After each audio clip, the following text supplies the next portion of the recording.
Hi everyone, Melissa here from CloudMom.com, answering questions today about napping schedules for young babies. So Johanna has emailed into the site and asked about her 3-month-old baby who's waking up after only 45 minutes from his nap, and she's asking, what can I do? And first of all, I just want to say this is a really, really common problem.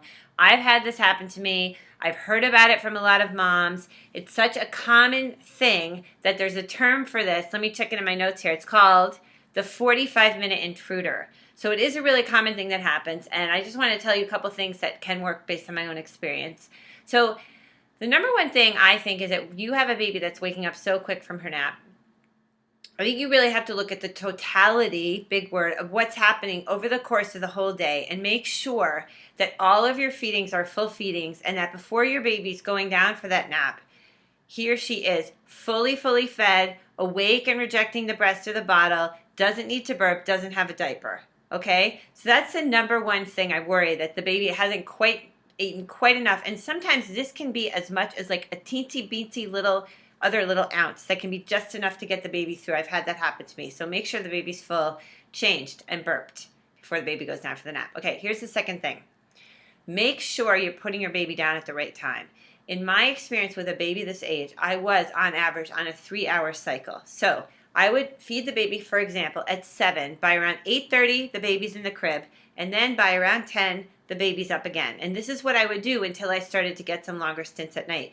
It might be the case that you're actually putting your baby down too late for the nap based on when your baby needs to feed again. It could be that your baby is a baby that's going to feed every 2.5 hours. You just don't know. So you might want to try advancing or moving up the nap just a little bit. Okay, give that a try.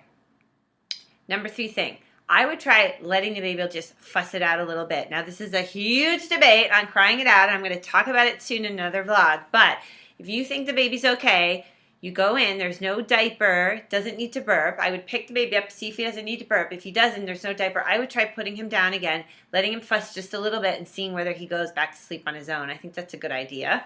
I personally was still swaddling at this point, arms in, but if you're not, maybe the baby will soon start to find his or her thumb and start to self-soothe, and that can be helpful. Number 4 tip, make sure the room is very dark. Now, this also is a debatable thing. Some people think, no, let the baby get used to the difference between night and day. That can work for a lot of people. For me, it did not. I had blacked out rooms, and it worked most of the time, and the babies did very good naps, and that really helped me. So those are my tips on trying to make sure you're getting longer naps during the day. I really want to hear from other moms here. What did you do if you had this problem?